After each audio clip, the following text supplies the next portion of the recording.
Well, here we are in Cluj for the 13th Culture Next conference, day 2, deep in discussion. And I'm here with Rafal Sakowski, who's the CEO of Bielska Biala, which was a candidate city to be European Capital of Culture in 2029. So I was in fact CEO in the organization that applied, not whole city. The mayor took place on his own. Well, I just promoted you. Oh yeah, thank you. So please take this job. So now you're the mayor. No, I'm only joking. But if you were mayor for today, that would be a whole different conversation. But of course, unfortunately, the city wasn't selected to be the European Capital of Culture in 2029. But you're obviously very committed to building legacy of the whole process. And part of that is being a member of Culture Next and being here actively engaging and exchanging ideas and building this network across Europe of cities that were mostly losers, but also trying to find ways of winning through being part of the European Capital of Culture candidacy process. So what do you see as the number one kind of value of being part of this network, this community of Culture Next? So I will not name just one. There's few things. The first and foremost important for us is bringing the international collaboration in the cultural sector in our city on the operational level. So far the city was basing on the twin city solution that was very formal. It worked for mayors and city officials, but there wasn't enough activities on the institution level. So Culture Next, of course the cities are the members, but in fact bring this collaboration much lower and that help raising funds, exchange of knowledge and genuine support on the friendly level. And this is the second thing, because the bidding is very exhausting process.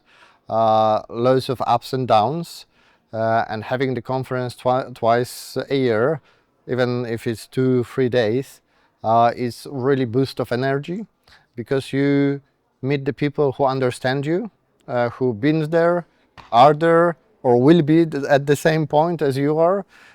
So this understanding can really lower the pressure, and after the conference you always bring more energy to the team and you can keep pressing on. But also there is another value, as you mentioned, we lost recently, but we have a very good B plan prepared during it, and I think it would not happen if the Culture Next will not be there for us. So one thing is, during the bidding we started to collaborate with other Polish cities that candidating. So we put to the ministry on the table, look, in Italy and in Portugal they have the national capital of culture, to appreciate the effort during the process. So our ministry did the same, and will be the first Polish capital of culture. So it's just one of the examples how that can be, and also seeing how well the so-called losers doing.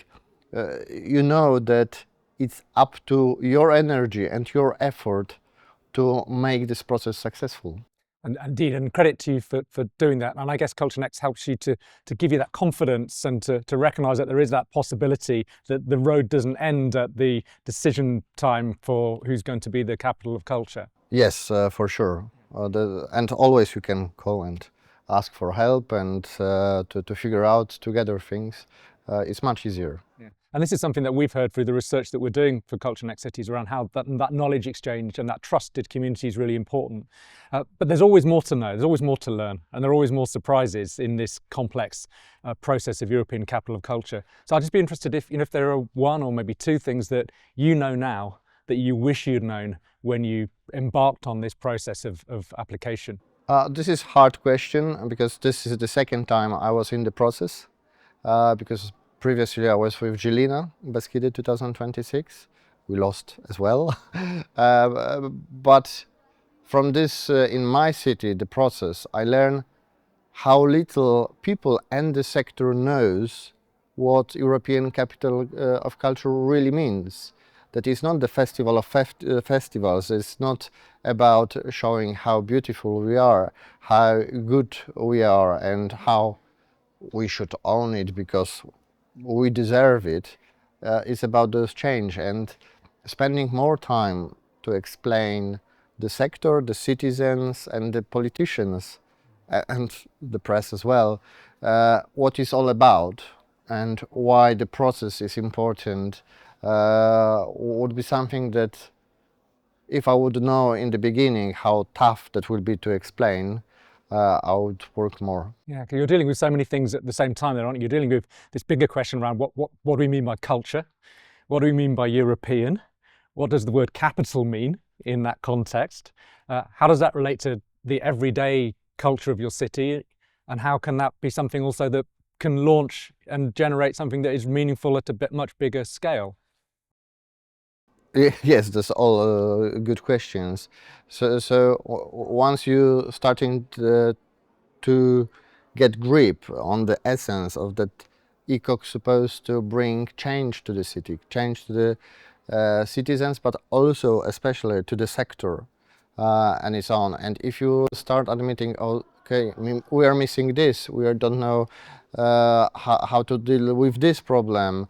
This is the social issue that culture could take on and help to resolve it, and is actually not only in our city, but it's in other Polish cities, in other European cities. Then you start see the link, and if you are open in the process to take on and say, okay, look, they really do this better, or they tackle in this way, that is quite steep accelerator for the sector. So it's a real balancing act, because on the one hand you're trying to validate and champion and support the cultural sector as it is, but on another level you're saying, well, we have these gaps, we have these challenges, these development needs, and trying to reconcile those two things must always be a tricky thing. Sensitive in terms of political sensitivity, egos involved, but also across all of this you need to make the case for culture and investment and supporting culture overall.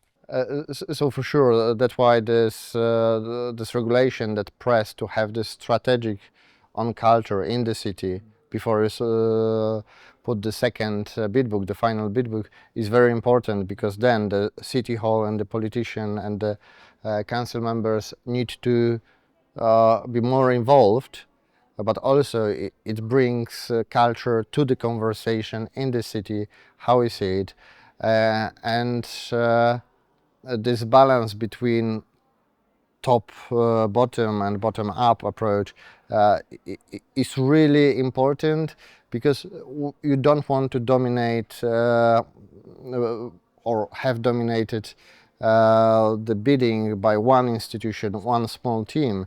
You want to make it as most inclusive as possible, but this is the art. So you have loads of people with bigger ego, and you need to try to find the way they will be team players, but you will harvest the biggest potential of them, of their talents, and it's oftentimes very, very complicated, and this balancing, and that there is financing and so on and so on, and usually the teams are not enough.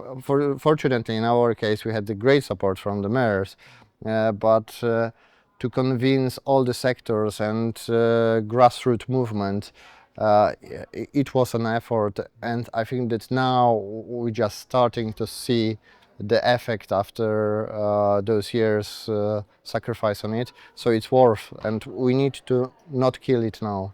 It's really interesting to say that how you're working with different personalities, and I think perhaps it's often something that's forgotten in the big narrative around European Capital of Culture, is that it boils down to the artists, the independent practitioners, the organisations, with their personalities, their own ambitions, their own insecurities, and how you navigate through that is really key in terms of making this a real impactful process.